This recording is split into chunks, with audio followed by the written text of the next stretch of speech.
The gun in my coat felt heavier than usual that night, but it was not the gun that stopped me. It was a small boy sitting alone on a cold metal bench at the far end of the train station, hugging a blue backpack like it was the only thing holding him together. I was not supposed to notice him. I was there for a different reason. A man named Victor Cole owed my organization a debt, and he had chosen the station as the place to settle it quietly, away from cameras and away from questions. My driver, Marcus, waited by the black car outside. I walked through the station with my eyes moving fast, checking faces, checking exits, checking everything except a boy who should not have mattered to me at all. But he did. He sat with his back straight, his small hands folded on his lap, staring at the clock above the platform like it owed him an answer. Every few seconds his eyes moved to the tunnel where the trains came in, then back to the clock, then back to the tunnel. He was waiting for someone, and from the way his shoulders were pulled up toward his ears, I understood he had been waiting a long time. I told myself to keep walking. Whatever this boy's story was, it was not mine to carry. I had enough weight already, but something about the shape of his face made my steps slow down without my permission. There was a stubbornness in his jaw, a way he set his mouth when he was scared, but refused to show it. I had seen that same expression in a mirror more times than I could count. I stopped a few feet away and crouched down so I was not looking down at him. "Are you lost?" I asked. He looked at me the way children look at strangers who might be dangerous, which was smart of him, because most strangers in this city were exactly that. "I am not lost," he said. "My mother told me to wait right here. She said she would be 5 minutes. How long has it been?" He glanced at the clock again. 1 hour and 10 minutes. Something cold moved through my chest. A 5-year-old boy alone in a train station for over an hour was not a small problem. It was the kind of problem that could turn into a headline, or worse, into something no headline would ever report, because certain people made sure nothing was ever reported. "What's your name?" I asked. "Leo?" "I'm Daniel," I said, keeping my voice calm, the same voice I used when calming men twice his size before a hard conversation. "Where did your mother go, Leo?" "She said she had to talk to someone important. She told me not to move from this bench no matter what." I looked around the station. The evening crowd was thinning out, replaced by the kind of quiet that made a place feel bigger and more dangerous. A janitor pushed a cart near the far wall. 2 security guards stood near the entrance, more interested in their phones than in the boy sitting 50 feet away from them. Nobody was watching him. Nobody but me. I should have called someone from the transit authority. That would have been the responsible thing to do. Instead, I pulled out my phone and sent a short message to Marcus, telling him to wait longer than planned. Then I sat down on the bench, leaving space between us, because I did not want to frighten him. "Does your mother have a phone?" I asked. "Yes, but I don't know the number. She always calls people, not the other way." He said this like it embarrassed him, like a 5-year-old should already have memorized 10 digits. "What does she look like?" He thought about this seriously, the way children think when a question feels bigger than it sounds. "She has brown hair. She smiles a lot, but tonight she was not smiling. She was scared." That word landed heavier than it should have. Scared. Mothers did not leave their children on train station benches unless something had gone very wrong, or unless they trusted someone enough to hand their child over in a hurry. Neither option was comforting. Did she say who she was meeting? No, she just kept looking at her phone and saying bad words under her breath. Then she told me to sit here and not talk to anyone. He paused, looking at me sideways. "I'm not supposed to be talking to you." "That's smart," I said. "Most of the time, that is very good advice." "Are you a bad person?" The question hit me somewhere I did not expect. I had been asked that before, by men who feared me, by rivals who hated me, but never by a child with wide brown eyes waiting for an honest answer. "I try not to be," I said, which was the closest thing to the truth I could offer him. He studied me for a long moment, the way people study something they are deciding whether to trust. Then, slowly, some of the tension left his shoulders. "Okay," he said. "You can sit here, but only until my mother comes back." I almost smiled. There was something about his seriousness that reminded me of myself as a boy, back before life taught me to be serious. for reasons far less innocent than a missing mother at a train station. Marcus texted me that Victor Cole had not shown up yet, which was not surprising. Men like Victor liked to make people wait, to remind them who controlled the room even when they were the ones with debts to pay. I told Marcus to keep watching the entrance, and to alert me the moment anything changed. For now, my attention belonged here, on this bench, next to a boy who refused to abandon a promise made to his mother. 10 more minutes passed. Leo's eyes started to look heavy, his blinks slower each time. "You must be hungry," I said. "A little," he admitted. "I had a sandwich earlier. My mother said we would eat dinner after she talked to the important person. Would you like something else? There is a shop across from us. I could get us both something." He hesitated. I understood the hesitation. He had been told not to move, and here I was, a stranger, offering to take him somewhere else, even if it was only a shop within sight of the bench. "We can stay right here," I said, reading his fear correctly. "I will just walk over, buy something, and come straight back. You can watch me the whole time." He nodded slowly, and I kept my word. I bought 2 sandwiches, a bottle of juice, and a bottle of water, and I returned before he had time to worry. He ate quickly, like a boy who had learned not to waste food, another detail that told me more about his life than he probably meant to reveal. While he ate, I studied his face more closely than I should have, the shape of his eyebrows, the exact color of his eyes, a shade of gray that shifted depending on the light, a small habit he had of tapping 2 fingers against his knee when he was thinking. Each detail landed like a small, quiet earthquake, because I recognized every single one of them from somewhere I had spent years trying not to think about. "Where do you live, Leo?" "With my mother, just us 2. He said it with the pride of a boy who believed his small family was enough for the whole world. "Do you have a father?" He shook his head. "My mother said my father is far away. She said maybe one day I will meet him, but not yet." The words settled into me slowly, like snow gathering on a rooftop, quiet at first, then suddenly heavy enough to make something crack. I did not let my face show anything. Years of sitting across from men who wanted to kill me had taught me how to keep my expression calm, no matter what storm moved underneath it. "What is your mother's name?" I asked, keeping my voice as steady as I could manage. "Claire," he said. "Claire Bennett." The station noise around me seemed to fall away for a moment, replaced by a ringing silence in my own ears. Claire Bennett, a name I had not said out loud in 7 years, a name I had trained myself to avoid even in my own thoughts, because thinking about her too long always led to questions I never allowed myself to answer. 7 years ago, Claire had been the one person in my life who did not know what I did for a living.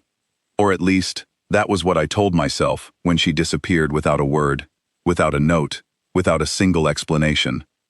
I had assumed the worst about her, the way I assumed the worst about most people who vanished from my life. I told myself she had used me, taken what she wanted, and left before things became complicated. It was easier to believe that than to imagine any other reason.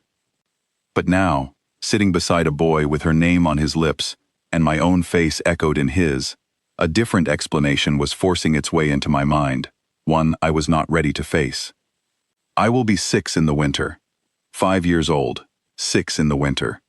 The math built itself in my head whether I wanted it to or not, lining up with the exact month Claire disappeared, the exact season my old life fell apart without any warning.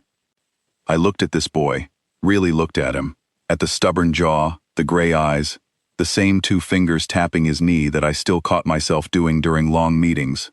My heart pounded in a way it had not pounded in years, not even during the most dangerous moments of my work, because danger I understood.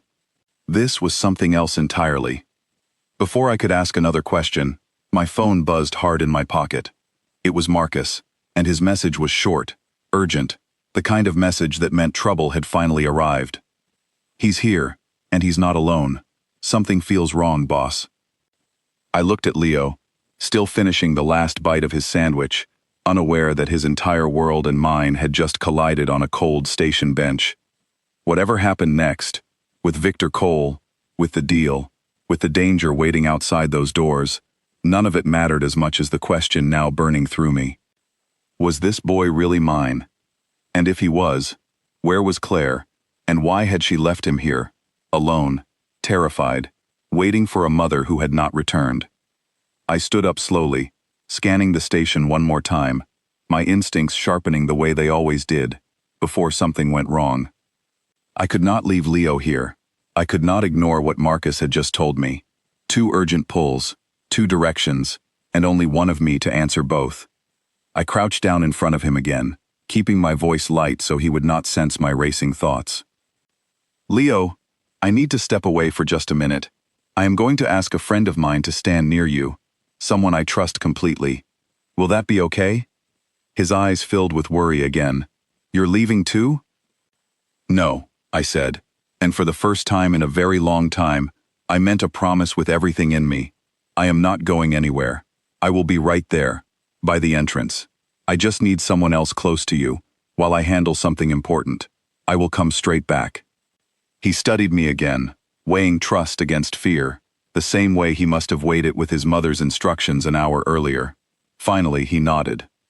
I called Nora, one of the few people in my organization I trusted with something delicate, and told her to come to the station immediately. No questions, no delay. Then I looked at Leo one more time, memorizing the exact color of his eyes, as if I might never see them again, and walked toward the entrance where Victor Cole was waiting, carrying a danger I understood, and a secret far more dangerous than anything Victor could ever bring. Because somewhere out there, in a city full of shadows and unfinished business, Claire Bennett was missing, and the boy she left behind, waiting patiently at a train station for a mother who had not returned, was staring at the world with my own eyes. Victor Cole stood near the entrance with 2 men flanking him, and the moment I saw his face, I understood Marcus had been right to worry. Victor was smiling, and men like Victor only smiled that wide when they believed they held something over you. Daniel, he said, spreading his arms like we were old friends meeting for dinner. I was starting to think you forgot about our arrangement. I don't forget arrangements, I said. I was simply occupied. His eyes flicked past me, toward the platform, toward the bench where Leo sat with Nora now standing quietly beside him. Something in Victor's expression shifted, just slightly, a flicker of interest that made my instincts sharpen even further. Cute kid, he said. Yours? That's not why we're here, I said, keeping my voice flat, giving him nothing to hold on to. You owe a debt. I'm here to collect it, or to hear why you think you shouldn't have to pay it. Victor's smile faded into something colder.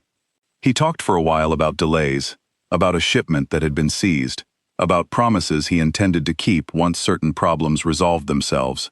I listened, weighing every word, because in my world, words were currency, and men who spent too many of them without meaning usually intended to disappear before payment ever came due.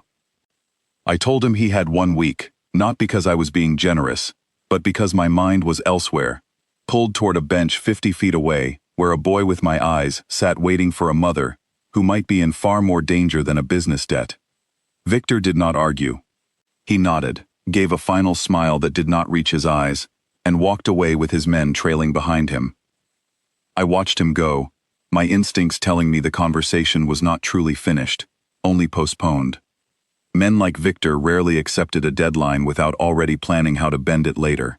But whatever plans he carried out of that station, they would have to wait, because my attention had already shifted entirely toward a small figure sitting quietly on a bench, and toward the woman whose absence now felt like a wound reopened after years of pretending it had healed.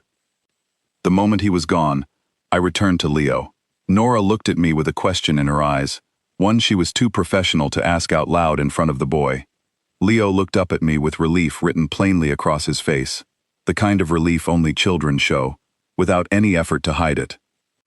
You came back, he said. I told you I would. I sat down beside him again, and for a moment none of us spoke, the 3 of us wrapped in the strange quiet of a station, slowly emptying for the night. I asked Nora to check the security office, to see if any cameras had captured Claire before she vanished from the platform. She left quietly, professional as always, while I stayed with Leo, watching the tunnel with him, both of us hoping for a train that would bring back someone we needed. While we waited, my mind slipped backward, 7 years, to a version of myself that felt like a stranger now. I had met Claire at a small bookstore on a street corner, far from anything connected to my work. She did not know who I was, not at first, and for a while I let myself believe I could keep it that way. She worked behind the counter, recommending novels with the kind of enthusiasm that made even a tired evening feel lighter. I visited more often than any reasonable person needed new books, and eventually, she noticed, and eventually, she smiled at me the way she smiled at nobody else. For almost a year, I lived two lives that never touched. In one, I was Daniel Hart, a man who inherited responsibilities he never asked for, who made decisions that kept dangerous people calm and dangerous situations controlled. In the other, I was simply a man who loved a woman who loved books more than anything, who laughed easily, who believed the world could still be kind if you looked hard enough for the kindness in it. I should have told her the truth sooner. I told myself I was protecting her by keeping her separate from my world, but the truth was simpler and less noble. I was afraid that once she knew, she would look at me the way everyone else did, with caution instead of warmth. She found out anyway. A rival organization, hoping to send me a message, mentioned her name to the wrong person, and word traveled until it reached her through a source I never identified. I remembered the night she confronted me, her voice shaking, not with anger exactly, but with fear, the kind of fear that came from realizing the man you loved carried more danger than you understood. I promised her I would protect her. I promised her that whatever she had heard, whatever ugly stories had reached her, I would keep her safe from all of it. She listened, and for a while, I believed she accepted my promise. Then, one morning, she was simply gone. No note. No message, no warning. I searched for her for months, quietly, using every resource my position gave me, and found nothing, because Claire, it turned out, understood exactly how to disappear from a man who specialized in finding people who did not want to be found. Eventually, I stopped searching. I told myself she had never trusted me the way I trusted her, that she had taken the first excuse to leave a life too complicated for someone who preferred simple things. It was easier to believe that than to imagine she might have had a reason far more painful, a reason involving a child she never told me about, a child she chose to protect by keeping him as far from my world as possible. There were nights, in those first months after she vanished, when I convinced myself I saw her in crowds, in the window of a passing car, in the laugh of a stranger walking past a restaurant. Each time, the hope collapsed the moment I looked closer, and found only a resemblance, nothing more. Eventually I stopped letting myself hope at all, because hope, in my line of work, was a luxury that made a man careless, and carelessness was the one thing I could never afford. I buried her memory under work, under responsibility, under the daily discipline of running an organization that never allowed room for grief. I told myself I had moved on completely. Sitting on that bench with our son sleeping against my arm, I understood how thoroughly I had lied to myself. Sitting beside Leo now, watching him tap 2 fingers against his knee, exactly the way I did during long, tense meetings, I understood how wrong I had been. Nora returned 20 minutes later, her expression careful, controlled, the look she wore whenever she had information she was not sure how to deliver. "The cameras caught her," she said quietly, stepping a few feet away so Leo would not overhear every word. She left the platform through the east exit, walking fast, looking over her shoulder several times. A man followed her about 30 seconds later. Different angle, but the same direction. Do we know who he is? Not yet. But whoever he is, he wasn't casual about it. He was tracking her. My chest tightened. Whatever fear Leo had described in his mother earlier that evening was not imagination. Someone had been watching Claire, following her, and she had made the only choice available in that terrifying moment, leaving her son somewhere she believed would be safe, somewhere public, somewhere with enough people around that no one could simply take him without notice. She had trusted a train station bench to protect our son, and by some strange twist of fate, or maybe something less random than fate, I had been the one to find him. I want every camera between the station and 3 blocks in every direction pulled and reviewed tonight, I told Nora. I want to know who that man is, and I want to know where Claire went after she lost him, or after he lost her. Nora nodded and stepped away to make calls. her voice low and efficient, setting an entire quiet machinery into motion, the kind of machinery I usually reserved for business, now working instead to bring home a woman I had spent 7 years trying to forget. Leo had grown quieter beside me, his earlier energy fading into the particular exhaustion that comes from fear held too long by someone too young to carry it. I noticed his eyes drifting closed, then snapping open again, as if he was afraid that sleeping would mean missing his mother's return. "You can rest," I told him gently. "I promise, I will wake you the moment she comes back." "You promise?" "I promise." He studied my face for a long moment, the same searching look he had given me earlier, and then, slowly, he leaned against my side, his small body finally allowing itself to relax. Within minutes, his breathing evened out into sleep, his head resting against my arm like it belonged there, like some part of him recognized something I had not yet found the courage to say out loud. I sat perfectly still, unwilling to disturb him, my mind spinning through possibilities I had refused to consider only hours earlier. If Leo was my son, then everything I believed about the last 7 years was built on an assumption I had never questioned closely enough. Claire had not abandoned me for someone else, or for an easier life. She had run to protect a child from a world I built with my own hands, a world where love was often used as a weapon against the people who mattered most. The thought settled over me heavier than any threat I had ever faced in this business. I had spent years making myself untouchable, surrounding myself with loyalty and fear, in equal measure, believing that strength meant never allowing weakness to show. But holding a sleeping boy who might be my son, I understood for the first time that everything I built to protect myself had done nothing to protect the two people who needed it most. Marcus approached quietly an hour later, careful not to wake Leo, and told me the station could not remain safe for us indefinitely. Word traveled fast in certain circles, and a boss of my position staying visible in a public place for hours was a risk neither of us could ignore, especially with an unknown man tracking Claire somewhere in the city. "We need to move him somewhere secure," Marcus said quietly. "If someone else notices him the way you did, it becomes a different kind of problem." I knew he was right. I gently lifted Leo, careful not to wake him, his small body surprisingly light against my chest, and carried him toward the car waiting outside. Nora walked ahead, scanning the street with the same careful attention she used on every job, ensuring no one watched us leave. No one noticed the exact moment Daniel Hart carried a sleeping child into a car meant for far more dangerous cargo. We drove to one of my safe houses on the quiet edge of the city, a place few people knew existed, secured well enough that even my closest associates rarely mentioned its location aloud. I laid Leo down on a bed in a room meant for exactly this kind of emergency, pulling a blanket over him, watching him sleep with an ache building in my chest that no amount of control could suppress. I stayed in the doorway long after he fell fully asleep, unable to look away from the shape of his face in the dim light, searching every feature for confirmation I both desperately wanted and desperately feared. Nora appeared behind me quietly. "The footage came through," she said. "We have a partial image of the man following her. Not enough for a name yet, but enough to know he's not one of Victor's people." "Then whose is he?" "That's what worries me," she said. "Our system flagged something similar a few months ago. A group operating out of the Eastern District, dealing in debts, in leverage, in taking what people love most to force payment on what they owe." A cold understanding settled over me, sharp and immediate. If Claire owed someone, or if someone believed she had access to money or information they wanted, then a 5-year-old boy sitting alone at a train station was not simply an accident of circumstance.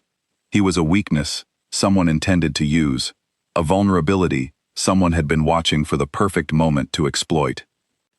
I looked back at Leo, sleeping peacefully, unaware of the danger circling closer with every passing hour, unaware that the man who found him was not simply a kind stranger, but a father who now understood, with absolute certainty, that he would tear apart every corner of this city before he let anyone touch this boy again. "Find her," I told Nora, my voice quiet, but carrying a weight that left no room for hesitation. "Whatever it costs, whoever we have to speak with, I want Claire found before that man finds her first." Nora nodded once and disappeared to set the search in motion, leaving me alone in the doorway, with a sleeping boy who carried my face, my habits, and quite possibly, my entire future, resting quietly in a bed built for strangers who needed protection, never imagining it would one day hold my own son. I did not sleep that night. I sat in a chair near the window of the room next to Leo's, my phone in my hand, waiting for updates that came in slowly, each one adding another piece to a picture I still did not fully understand. By the time morning light crept through the curtains, I had learned enough to know the situation was worse than I first believed.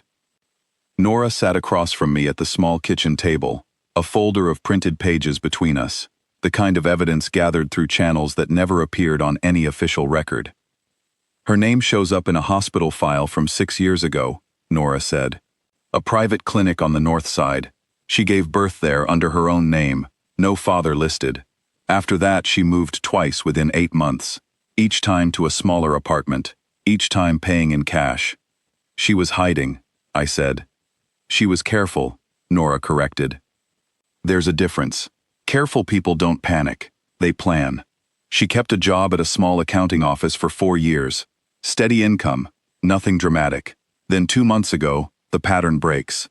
She quits the job suddenly, withdraws savings, starts moving again. Why? Nora slid another page across the table, a printed image pulled from a security camera outside a small apartment building. A man stood near the entrance, his face partially turned away, but something about his posture, the way he held himself like someone used to being obeyed without question, sent a familiar chill through me. We ran his image against what we could gather, Nora said. He's connected to a man named Victor Cole, but not directly under him. He works for someone bigger, someone Victor answers to on certain arrangements. A man named Elias Vane. The name landed heavily in the quiet kitchen. Elias Vane ran operations across 3 districts, built his reputation on collecting debts through methods far uglier than anything I allowed within my own organization. If Claire owed him something, or if he believed she held information valuable enough to pursue for 2 months straight, then the danger surrounding her was far greater than a simple missed payment. I turned the photograph over in my hands, studying the man's posture again, the confidence in his stance, the way he stood like someone who had done this kind of work many times before and never once faced consequences for it. Whoever he was, he had not been careless. He had let himself be seen only enough to send a message, not enough to be caught easily. Do we have anything else on him? I asked.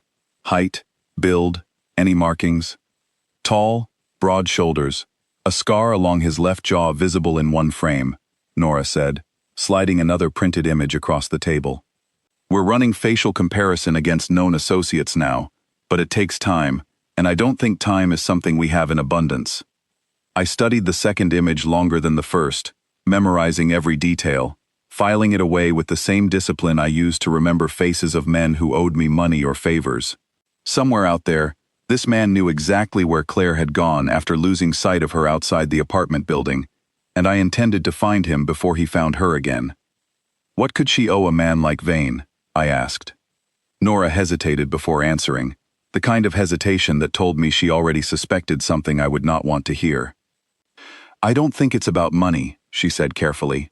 6 years ago, before she disappeared from your life, Claire worked briefly for an accounting firm that handled financial records for several organizations, including one connected loosely to Vane's operation. If she saw something she shouldn't have, kept records, anything that could expose how his money moves, that would explain why he's been patient for years, and suddenly urgent now. I thought about Leo sleeping down the hall, 5 years old, already tangled in the middle of danger built by adults who had never asked his permission to inherit it. I thought about Claire, terrified enough to leave her son on a public bench, trusting strangers over silence, choosing exposure over the alternative of keeping him beside her while she faced whatever waited for her that night. Where is she now? I asked.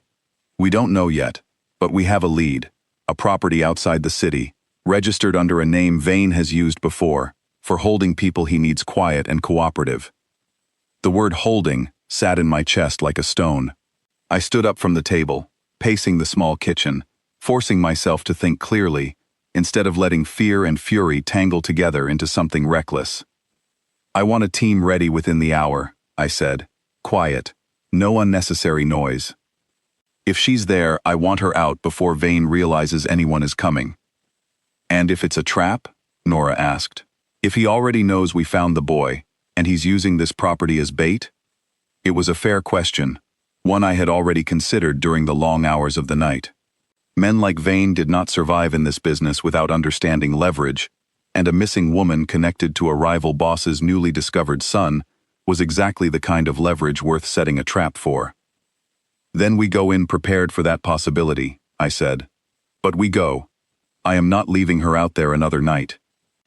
Down the hallway, a door creaked open, and small footsteps padded across the floor. Leo appeared in the kitchen doorway, hair messy from sleep, eyes still adjusting to the morning light, looking around the unfamiliar room with the careful uncertainty of a child trying to remember exactly how he got there. "Where are we?" he asked. I crouched down to meet his eyes, keeping my voice calm despite the storm still raging quietly inside me. "This is a safe place. You fell asleep at the station last night, so I brought you somewhere warm to rest." Did my mother come back? The question hit harder than I expected, and for a moment, I struggled to find the right words, the kind that would comfort him without promising something I could not yet guarantee. "Not yet," I said honestly, "but I am doing everything I can to find her. I promise you that." He studied me the way he had studied me the night before, weighing the honesty in my voice against the fear sitting heavy in his small chest. Whatever he found in my expression seemed to settle something in him, because he nodded slowly and allowed Nora to lead him toward the kitchen table for breakfast, his eyes still drifting toward the window every few seconds, watching for a car that might bring his mother home. While Nora distracted him with cereal and quiet conversation about his favorite cartoons, I stepped into the hallway and called Marcus, setting the plan into motion.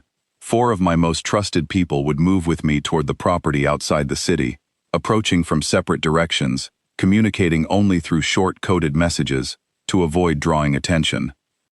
Before we left, I returned to the kitchen one more time. Leo looked up at me with a spoonful of cereal halfway to his mouth, his eyes searching my face for reassurance. "I have to go handle something important," I told him. "Nora is going to stay here with you. She is one of the people I trust most in this world, and she will keep you safe until I return. Are you going to find my mother?" "I am going to try," I said, unwilling to promise something that might not come true, but unwilling also to leave him without hope. "I need you to be brave for me. Just a little longer. Can you do that?" He nodded, setting his spoon down carefully, his small chin lifting with the same stubborn determination I had noticed the very first moment I saw him on that bench. "I've been brave the whole time," he said quietly. "My mother always says I'm the bravest boy she knows." "She's right," I said. "I've known grown men who weren't half as brave as you were last night." He seemed to consider this seriously, the way he considered most things, weighing the compliment like it needed to be earned properly before he accepted it. Then he picked his spoon back up and finished his cereal in careful, deliberate bites, occasionally glancing toward Nora, who sat across from him, answering his scattered questions about the safe house with a patience I did not know she possessed. She told him small, harmless details, that the house belonged to friends, that it had a garden out back he could see later if he wanted, that everyone here was working hard to bring his mother home safely. Watching the two of them together, I felt a small measure of comfort knowing he would not be alone or frightened while I was away, even if the fear pressing against my own chest refused to loosen its grip. Something in my chest cracked wide open at those words, a feeling I did not have time to examine closely, not with danger waiting outside, and a woman who might still be alive counting on speed rather than sentiment. I placed a hand briefly on his shoulder, an awkward gesture from a man unused to offering comfort, and then I left, carrying his bravery with me, like something fragile I intended to protect no matter the cost. The drive to the property outside the city took nearly 40 minutes, each mile stretching my patience thinner. Marcus drove in silence, understanding without needing to be told that conversation was the last thing I wanted during this particular ride. My mind moved through every possible scenario, every version of what we might find when we arrived, and none of them settled the anxious tightness building behind my ribs. The property itself sat isolated behind a stretch of overgrown trees, a large house that had clearly seen better decades, surrounded by a fence tall enough to discourage casual visitors, but not tall enough to stop someone determined to get inside. Two vehicles sat parked near the entrance, an immediate confirmation that the property was occupied. Marcus parked the car a quarter-mile down the road, hidden behind a bend where the trees grew thick enough to shield us from the house entirely. We covered the remaining distance on foot, moving carefully through the undergrowth, every snapped twig sounding louder than it should in the tense morning stillness. My heart beat steadily, but hard, not with fear exactly, but with the particular focus I reserved for moments where a single mistake could cost far more than money or reputation. We approached from three directions, exactly as planned, moving quietly through the trees while avoiding the gravel path that would announce our arrival too early. Through a gap in the curtains of a downstairs window, I caught my first glimpse of Claire in 7 years. She sat in a chair near the center of a dimly lit room, her hands bound loosely in front of her, her hair falling messily around a face thinner than I remembered, marked with exhaustion rather than injury, which offered a small measure of relief amid the tension gripping my chest. A man stood near the door, arms crossed, watching her with the bored patience of someone confident their prisoner had no chance of escape. 7 years had changed her in small ways, new lines near her eyes, a sharper edge to her jaw that spoke of hardship rather than comfort.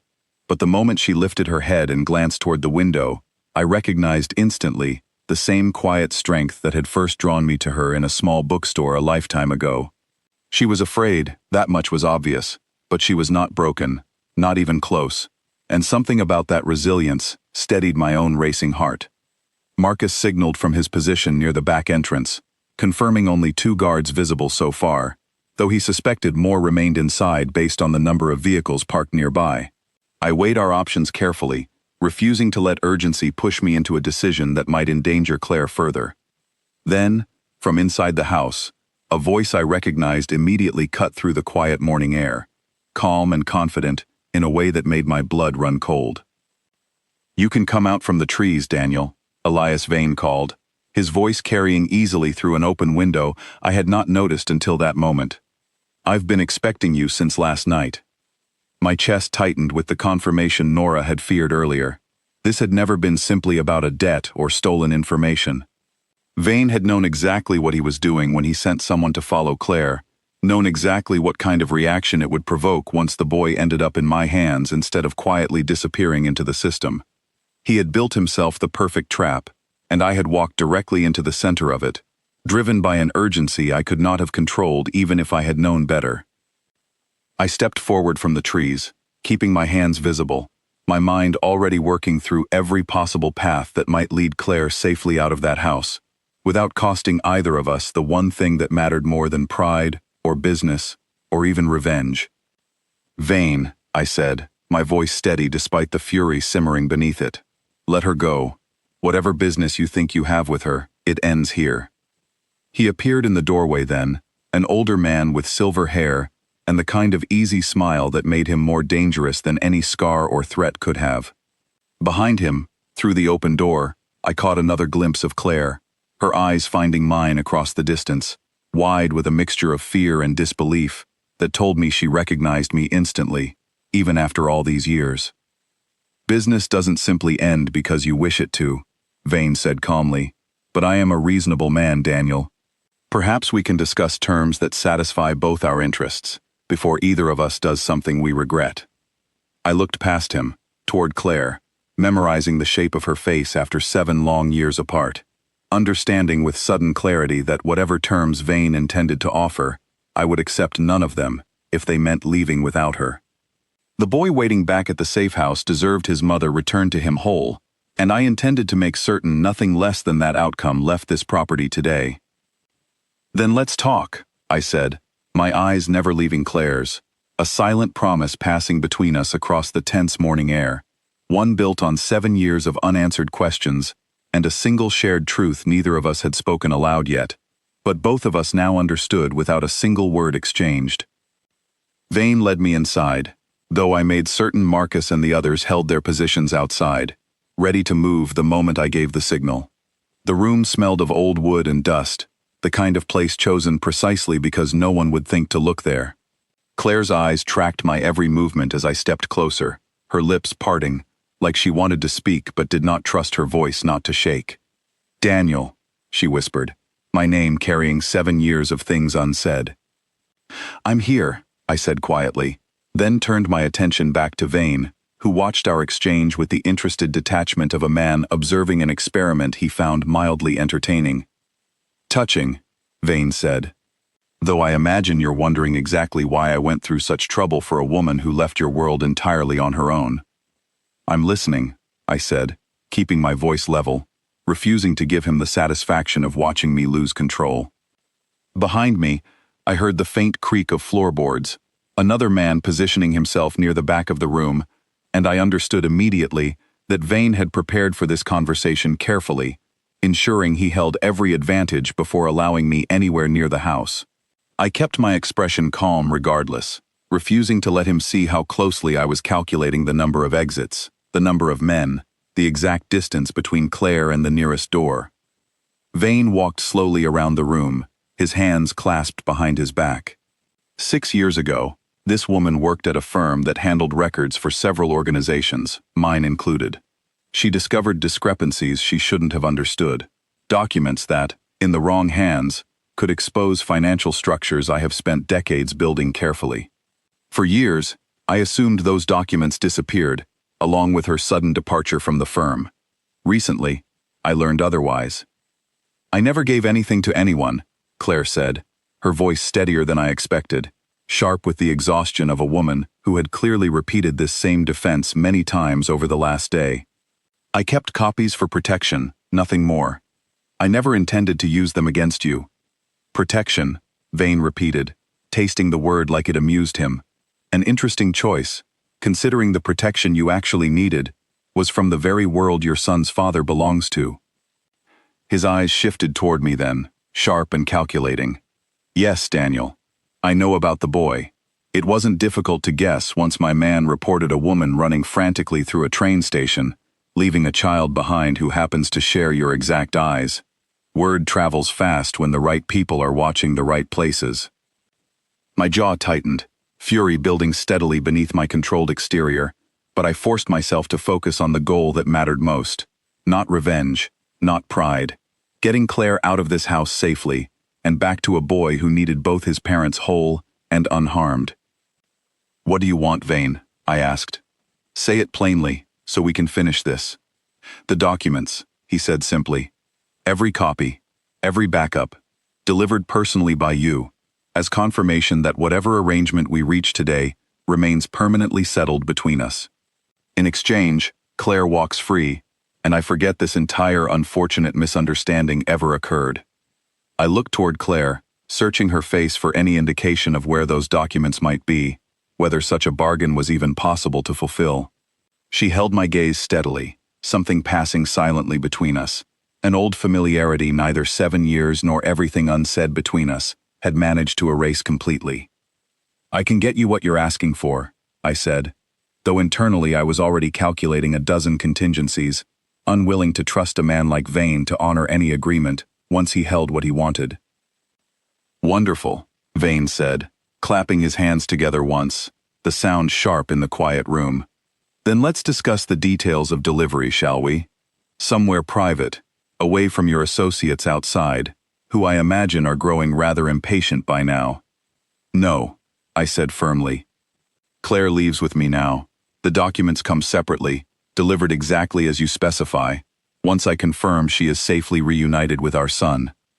Vane studied me for a long moment, weighing the demand, calculating whether pushing further risked losing leverage he had spent considerable effort building. Finally, he offered a small, humorless smile. "Very well," he said, "but understand, Daniel, if those documents do not arrive precisely as promised, our next conversation will not be nearly so civil, and it will not involve a woman who simply worked at the wrong firm at the wrong time. It will involve a boy who currently believes the world is a kind and simple place." The threat landed exactly where he intended, cold and precise. A reminder that men like Vane understood exactly how to wound without lifting a single hand themselves. I kept my expression unreadable, though inside, something dangerous and protective coiled tightly, a promise forming that had nothing to do with documents or agreements. Vane gestured toward the door, and one of his men stepped forward to untie Claire's hands. The moment she was free, she rose from the chair, unsteady after what must have been hours of sitting bound and frightened, and I moved instinctively to steady her, my hand finding her arm the way it had 1,000 times years ago, before everything became complicated. "Thank you," she whispered, her eyes glassy with exhaustion and relief. "Not yet," I murmured back. "Let's get you out of here first." We walked together toward the entrance, Vane watching from the doorway, with the calm patience of a man confident he still held every advantage that mattered. Marcus and the others fell into step around us the moment we cleared the property, forming a quiet, protective circle as we moved swiftly back toward the vehicles. Only once we were inside the car, doors closed, engine running, did I finally allow myself to breathe fully for the first time in what felt like hours. Claire sat beside me, her hands trembling slightly in her lap, staring straight ahead, like she was still processing that the danger had actually ended. "Leo," she said suddenly, turning toward me with wide, urgent eyes. "Is he safe? Is he really safe?" "He's safe," I said. "He's at a secure location with someone I trust completely. He's been asking for you since last night." Her shoulders sagged with relief, tears finally breaking free after what must have been hours of holding them back through sheer will. "I never wanted to leave him there," she said, her voice breaking. "I saw the man following us and I panicked. The station was the only place I could think of, somewhere public, somewhere with people around. I thought I would only be gone a few minutes, just long enough to lead him away, but he cornered me before I could circle back." "I know," I said quietly. "I understand now." She looked at me then, really looked. 7 years of unspoken history passing silently between us in the small space of the car. "You know he's yours," she said. It was not a question. "I suspected the moment he told me his name," I said. "I was certain by the time he fell asleep against my shoulder." Her eyes filled again, though this time the tears carried something different, something closer to grief than relief. "I wanted to tell you," she said. "So many times, over the years, I almost reached out. But every time I considered it, I remembered exactly what your world could mean for a child. I remembered every story I ever heard about families like yours, about the danger that follows people who matter to men in your position. I couldn't risk him growing up inside that danger. And instead, he grew up in danger anyway," I said gently, not as an accusation, but as a simple, painful truth neither of us could avoid any longer. Just a different kind. She flinched slightly, the words landing exactly where I intended, though not out of cruelty, out of necessity. Whatever choices she made 7 years ago, born from fear and protection, and love in equal measure, the world had found its way to our son regardless, and pretending otherwise would help neither of us move forward from this moment. "I know," she whispered. "I know that now more than ever." The car fell silent for a while, the city passing by outside the windows, both of us lost in thoughts too complicated to voice easily. Finally, as we drew closer to the safe house, Claire turned toward me again, her expression steadier now, though still carrying the weight of exhaustion and fear. "What happens now?" she asked. "With Vane, with the documents he wants."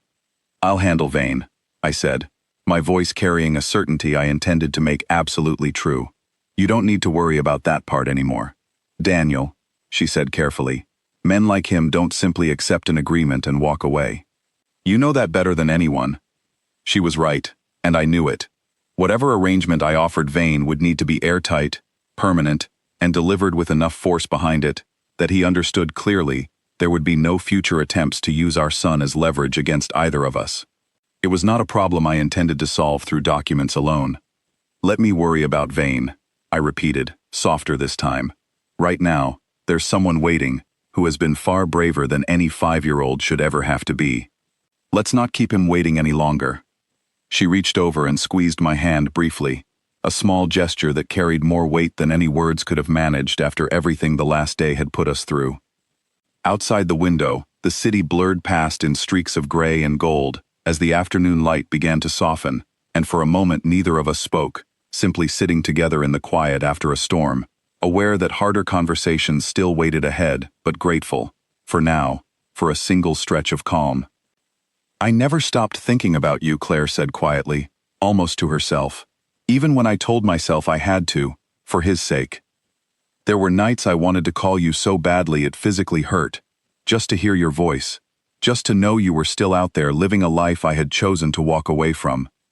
You could have called, I said, though the words carried no accusation, only a quiet ache. I was afraid, she admitted. Afraid you would try to pull us into your world before I was ready to let you. Afraid of what that world might do to him before he was even old enough to understand what danger meant. She paused, glancing down at her hands. I see now that fear kept us apart longer than it protected us. I did not answer immediately, letting her words settle between us, understanding that whatever resentment I still carried from those lost years needed to make room now for something more useful than blame. Claire nodded, wiping her eyes quickly, straightening herself as the car pulled up outside the safe house, gathering whatever strength remained after a night and day of fear, ready to walk back into her son's life, not as a mother running from danger, but as a mother finally allowed to stop running. As we stepped out of the car together, I glanced at her one last time before we walked inside, and for the first time since finding Leo on that station bench, I allowed myself to feel something other than fear or fury. A quiet, cautious hope, fragile but present, the beginning of something neither of us had believed possible, only 24 hours earlier. Whatever remained to be settled with Vane, whatever difficult conversations still waited between Claire and me, about the years we lost and the choices that shaped them, none of it mattered more, in this exact moment, than the sound of small footsteps rushing down the hallway toward the door, and a voice calling out with pure, unguarded joy. "Mom?" Leo ran the length of the hallway and threw himself into Claire's arms before either of us had fully stepped through the doorway. She dropped to her knees, wrapping herself around him completely, her whole body shaking with the kind of relief that only comes after fearing the very worst. Nora stood a respectful distance away, giving them space, her eyes finding mine with a small, satisfied nod that told me everything had remained calm here while I was gone. "I told him you were brave," I said quietly to Claire, watching her hold their son with an intensity that 7 years apart had done nothing to weaken. "He told me the same thing about you." She looked up at me over Leo's shoulder, tears streaming freely now, and for the first time since I had found him on that station bench, I saw something in her expression that looked almost like the woman I remembered from the bookstore, before fear and distance reshaped everything between us. Leo pulled back slightly from his mother's arms, glancing between the two of us with the sharp curiosity children carry when they sense something important happening just beyond their understanding. "You found her," he said to me, his voice full of wonder. "You really found her." "I told you I would," I said, crouching down to his level. "I always keep my promises." He studied me for a long moment, the same searching look he had given me the very first time we spoke, and then something shifted in his expression, a question forming behind his eyes that he seemed almost afraid to ask out loud. "Mom," he said slowly, still looking at me, "why do you both keep looking at each other like that?" Claire and I exchanged a glance, 7 years of silence collapsing into a single moment neither of us could avoid any longer. She reached for my hand, an unspoken agreement passing between us, and together, we sat down on the floor with Leo, meeting him at his level, rather than looking down at him with news too large for standing conversation. "Leo," Claire began softly, "remember how I told you your father was far away?" He nodded, glancing between us again, his small brow furrowing with concentration. "He wasn't as far away as I thought," she continued, her voice gentle but steady. "In fact, he's closer than you could imagine." Leo turned his full attention toward me, his gray eyes, my eyes, searching my face with an intensity that made my chest ache in a way I had never experienced before this entire ordeal began. "Daniel is your father," Claire said quietly, giving him the truth plainly and without complication, exactly as a 5-year-old deserved to receive something this important. For a long moment, Leo said nothing at all, simply staring at me, processing information far bigger than anything a boy his age should have to absorb in a single afternoon. I watched him carefully, ready to answer whatever questions came, ready to offer whatever reassurance he needed, bracing myself for confusion, for fear, for any reaction at all. Instead, slowly, a small smile spread across his face. "I knew you weren't a bad person," he said, and threw his arms around my neck, with the same complete trust he had shown me on that station bench, before either of us understood exactly what we were to each other. I held him tightly, feeling something inside me shift permanently, some old, guarded piece of myself, finally releasing a weight I had carried for longer than I could remember. Claire watched us both with fresh tears in her eyes, and for a moment, the three of us simply stayed there on the floor of a safe house, never meant for anything this tender, holding on to a family none of us had believed possible only a day earlier. "Does this mean you're going to stay?" Leo asked, pulling back just far enough to look me in the eyes, his voice carrying the cautious hope of a boy who had already learned that people did not always stay, no matter how much he wanted them to. "I'm not going anywhere," I told him, and I meant it with a certainty that surprised even me, a certainty built not from duty or obligation, but from something far simpler and far stronger, the kind of feeling I had not allowed myself to trust in a very long time. "You're stuck with me now." He laughed at that, a bright, unguarded sound that filled the small room and eased something tight in my chest I had carried since the moment I first noticed him alone on that bench. Claire wiped her eyes and laughed too, quietly, the sound blending with his, and for the first time since this entire ordeal began, the room felt lighter than fear, lighter than danger, lighter than anything Vane or Victor or the whole tangled world outside these walls could threaten to take away.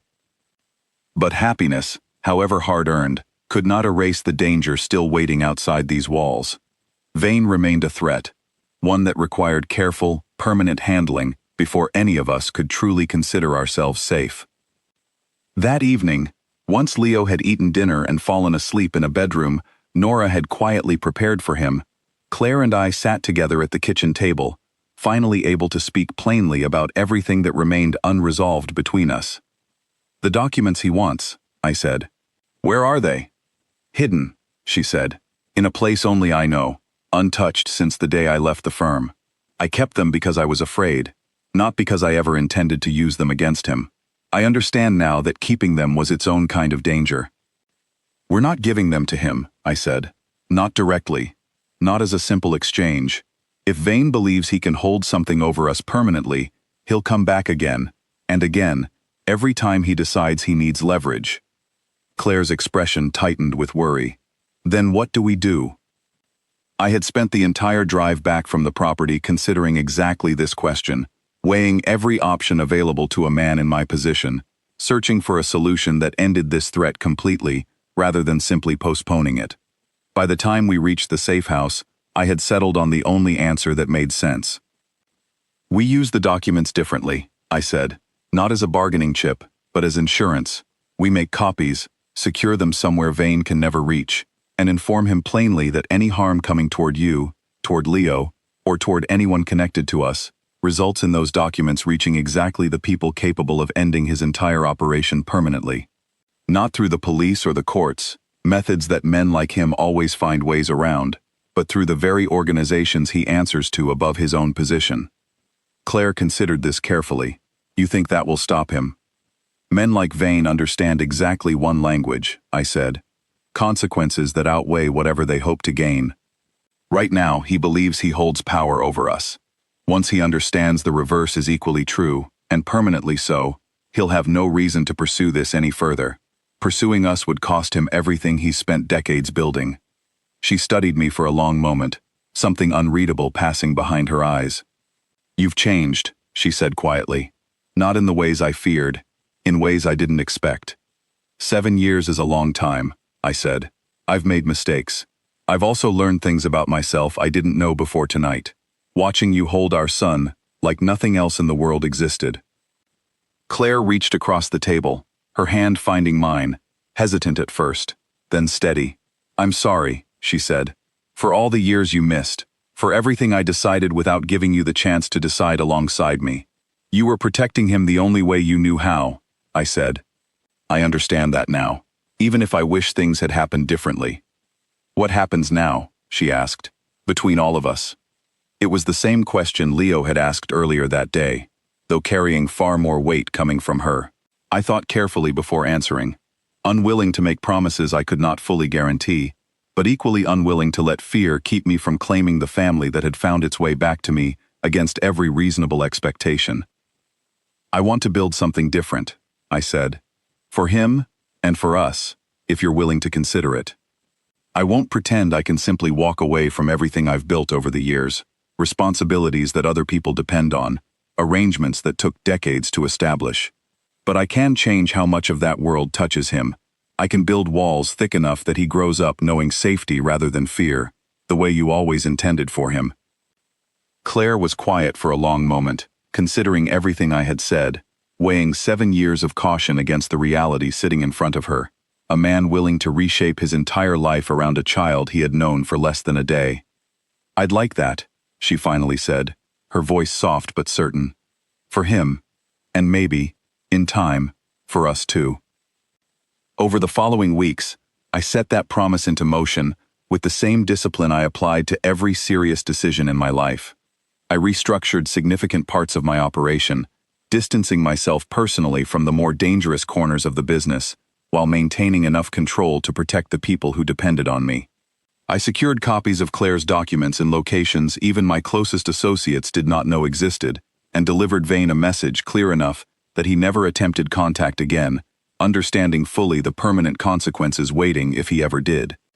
Claire and Leo moved into a home I purchased quietly, under a name disconnected from anything traceable to my organization, a place with a garden Leo immediately claimed as his own personal territory, insisting on planting vegetables he had no patience to actually water regularly. I visited often, cautious at first, learning slowly how to exist inside their world, the way an ordinary father might, without the constant weight of danger following every step. Claire and I did not rush anything between us. 7 years of separation, of assumptions built on incomplete truths, required patience neither of us intended to abandon for the sake of convenience.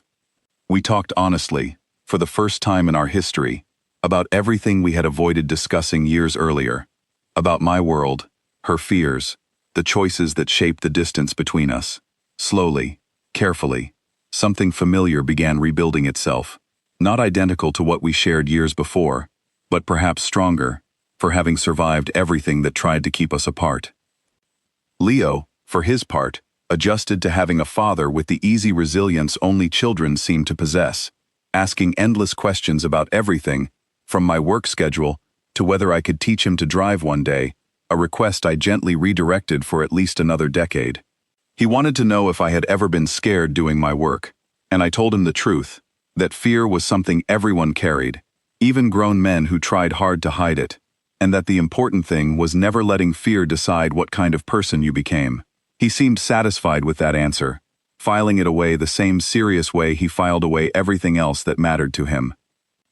Some evenings, I picked him up from school myself, standing among the other parents at the gate, feeling strange and new in that ordinary role, watching him run toward me, with his backpack bouncing against his shoulders, eager to tell me about his day before I had even finished crouching down to greet him.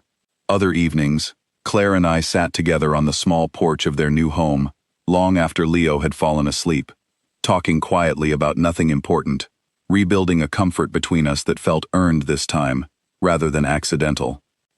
He grew comfortable calling me by name at first, then eventually, on a quiet evening months later, comfortable calling me something else entirely, a word that landed in my chest with more weight than any business deal or dangerous negotiation ever had. One afternoon, nearly 2 months after everything began, Claire suggested we take Leo somewhere special, a small celebration, for reasons she refused to explain in advance, insisting only that I meet them at a particular location, after finishing an early meeting. I arrived to find them waiting at the very same train station where this entire story began, Leo sitting on the very same bench, swinging his legs happily, no fear in his expression this time, only excitement. "Why here?" I asked Claire, genuinely curious. "Because this is where you found him," she said simply. "Where you found both of us, really, even if it took a little longer for me to understand that. I wanted to come back here as a family, not as something broken or frightened, but as something whole." Leo jumped up from the bench and grabbed both our hands, one on each side, tugging us gently toward the platform where a train was pulling in, its doors opening with the familiar hiss I remembered from that first terrifying, transformative night. "Where are we going?" I asked him, smiling despite myself. "Somewhere fun," he said simply, as if that answer explained everything a 5-year-old needed to know. "Mom said we're allowed to just go, together, wherever the train takes us." I looked at Claire, who smiled back at me with an ease I had not seen in years. The weight of fear finally lifted from her shoulders after so long carrying it alone. Together, the three of us stepped onto the train, no longer a boy waiting anxiously for someone who might not return, no longer a mother running from danger with nowhere safe to land, no longer a man who believed strength meant standing entirely alone. Just a family, finally together, leaving the station this time exactly the way it should have always been meant to happen, side by side, unafraid, and completely unwilling to let go of each other ever again. As the train pulled away from the platform, gathering speed past the familiar buildings of the city I had spent my whole life navigating through fear and calculation, I found myself watching Leo instead, his face pressed against the window, eyes bright with a simple joy, untouched by everything that had almost taken it from him. Claire leaned her head against my shoulder, quiet and content, and I understood, finally, that everything I had built to protect myself over the years meant nothing compared to what I now had to protect. Somewhere behind us, the station grew smaller and smaller, until it disappeared entirely from view, carrying with it every fear that had once defined that place, replaced now by nothing but the promise of wherever this train, and this family, decided to go next.